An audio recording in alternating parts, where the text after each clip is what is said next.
Voltamos com o programa Hora do Povo desta terça-feira. Hoje, Direito Trabalhista com a doutora Darine Melissa, nossa advogada trabalhista hoje, é claro, trazendo as informações e ampliando para você, nosso telespectador. Telefone na tela para você participar ao vivo com a gente, 3360-1101.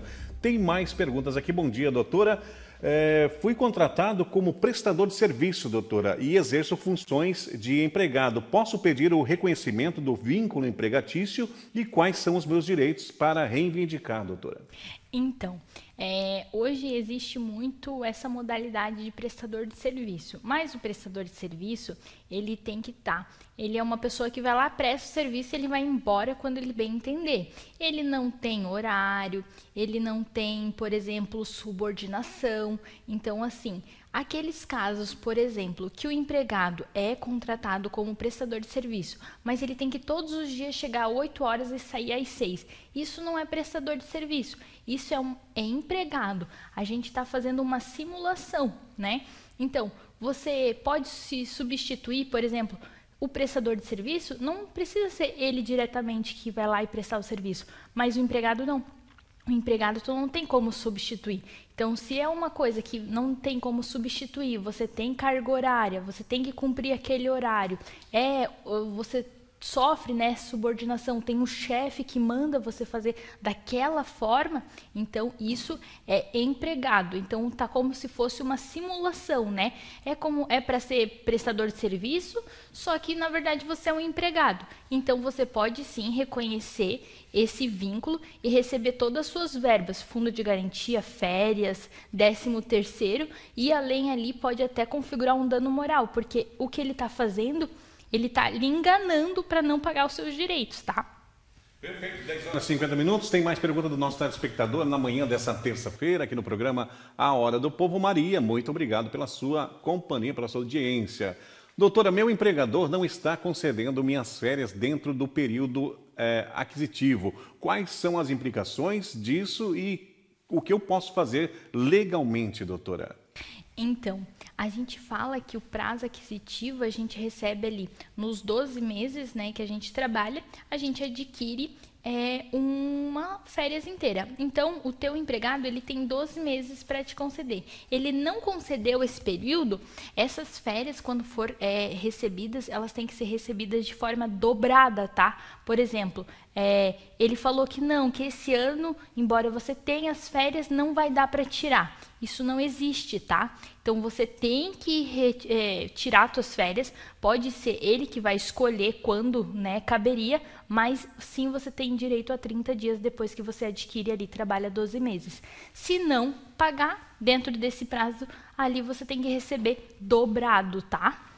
Perfeito, doutora. 10 horas e 51 minutos. Tem mais participação do nosso telespectador? Vamos lá, então. José, obrigado pela sua audiência. Bom dia, doutora. Estou afastado por doença e a empresa quer me demitir. Isso é legal? Quais são os meus direitos se eu for demitido durante o afastamento, doutora? Pode, doutora?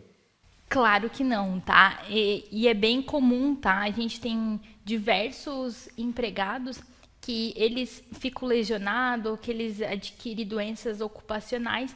E o que acontece? Eles são afastados pelo INSS, né? E fica nessa. Então, ele está recebendo, mas está com vínculo ativo lá. E a empresa o quê? A empresa quer desligar essa pessoa, né? Mas eles não podem, tá? Eles não podem demitir aquele funcionário que está doente, que está afastado pelo INSS. Por quê? Porque isso configura uma dispensa discriminatória. Além disso, você pode se ingressar com uma ação ali, porque muito provavelmente essa doença que você está afastado, se foi adquirida no período contratual daquela empresa, a empresa também responde pela doença ocupacional e acidentes também, tá? Então, às vezes você foi na empresa, subiu na escada e quebrou o pé. Então, ficou ali o tempo, se recuperou, voltou. Só que o teu pé nunca mais foi o mesmo, ele continua doendo sempre porque, né, caiu, quebrou. Então, houve uma sequela. Então, essa sequela ela tem que ser indenizada pela empresa, tá? O Ricardo está dizendo aqui, doutora, mandou uma mensagem no 984248870, está dizendo assim, bom dia, doutora, eu entrei numa empresa, mas ainda não me registraram, estou como terceirizado, sofri um acidente indo para o trabalho, o que posso fazer, doutora, porque não consigo trabalhar? Pois é, Ricardo. É uma situação bem típica, tá? Porque agora eles meio que contratam tudo por prestador de serviço e, na verdade, você não é prestador de serviço. Se você tem horário, subordinação, ali é eventual, não é eventual, né? É sempre você que vai. Então, o que você deveria fazer? Se eles não registraram, você tem que entrar reconhecendo esse vínculo, tá? E muito provavelmente, se estava no percurso ali da empresa, você tem que ingressar ali também com acidente de trabalho, tá? Então, pode ser que você prestava serviço de instalação, você estava indo para uma instalação ou voltando de uma instalação. Então, você também pode ingressar ali, bem provável, como acidente de trabalho também, se você sofreu um acidente, tá? Então, tem que buscar o reconhecimento de vínculo, buscar o acidente ali e eventuais as tuas verbas desse período. Perfeito, doutora. Tem mais pergunta? Bom dia, doutora. Bom dia, Dilson. Faço o mesmo trabalho que o meu colega, mas ganho menos. Como funciona a equiparação salarial, doutora? E o que eu preciso provar para a empresa para conseguir essa equiparação, doutora? Então, quando a gente fala em equiparação, a gente tem que ter os mesmos parâmetros, né? Então, por exemplo, ambos são vendedores, ambos têm a mesma qualificação, então ambos são graduados, ambos vendem basicamente a mesma coisa e têm o mesmo faturamento. Isso daria para dar uma equiparação. Agora, por exemplo, você é vendedor e o outro é vendedor, só que não tem a mesma graduação. Ou, por exemplo, vocês não vendem a mesma coisa. Um vende mais e o outro vende um pouquinho menos. Isso não dá equiparação. A equiparação tem que ser tudo igualzinho. Eu e meu colega, a gente faz a mesma coisa, na mesma quantidade. Aí sim daria. O que você tem que fazer? Você tem que pegar esse faturamento que você faz, você tem que pegar as teus diplomas, eventualmente, se você tiver ali, né, pro cargo em si, tudo que você for semelhante ao teu colega, tá? E colocar isso para a empresa. Olha, eu ganho X e meu colega ganha X. Então, assim, caso a empresa não entenda, né, que não caberia, você pode ingressar ali com uma ação judicial demonstrando isso, tá? Que você tem a mesma eficiência, a mesma quantidade de faturamento do seu colega e pedir a equiparação. Aí a equiparação vai ser Deus no momento que vocês estavam de forma iguais, tá? Naquele período. Então, por exemplo, um ano você era júnior, depois você passou a ser pleno, mas o teu salário ainda não aumentou. Aí sim, daquela promoção para frente você pode receber daí, igual. O bom sempre talvez tentar conversar com o gerente imediato, né, doutor, o chefe de setor ali, para tentar uma negociação amigável, né? Exatamente. Às vezes, a gente conversando, até chegando mesmo com isso, olha, eu faço tanto igual o outro, eles já vão dar. Mas caso eles não dê, aí busca a justiça. Mas o bom mesmo é sempre entrar de acordo com as pessoas, sempre tentar pelo diálogo, né? Porque a justiça em si, ela demora. Então, é uma coisa que você vai ingressar e vai demorar para receber. Assim, se for um diálogo, né? Pode ser que você consiga mais fácil.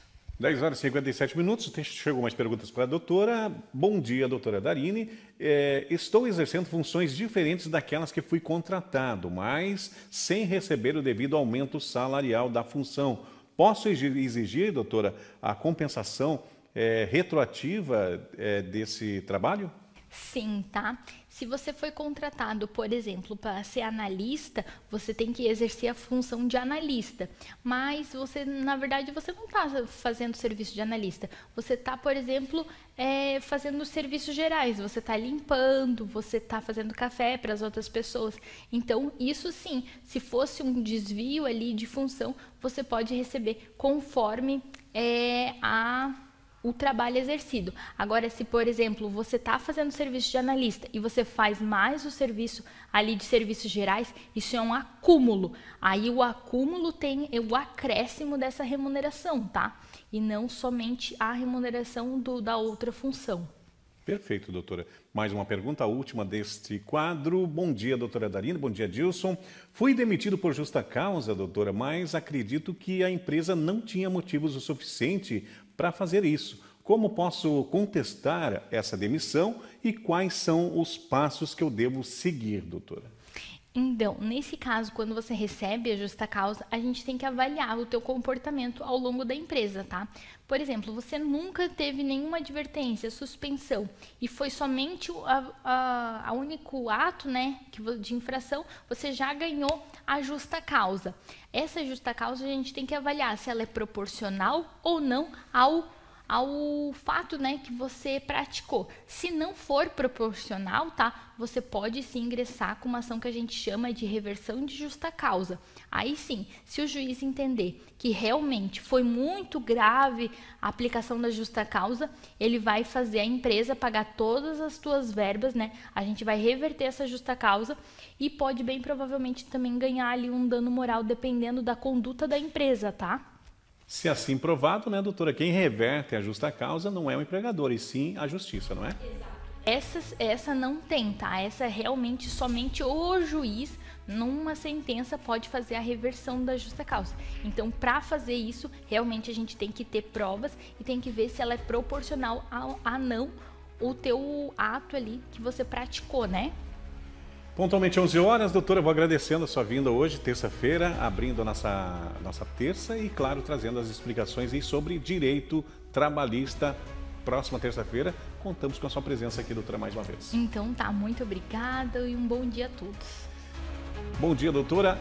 Vamos para um breve intervalo comercial e depois voltamos com as ocorrências policiais, porque vocês sabem e lembram bem do vereador Fábio Negão, ali da cidade de Itajaí, que estava sofrendo um processo e foi a julgamento e, pasmem, gente, ele foi condenado a quase 100 anos de prisão por rachadinha, crime, né, contra o dinheiro público, né, usando de forma errada o dinheiro público. Já voltamos com essas informações para você, segura aí.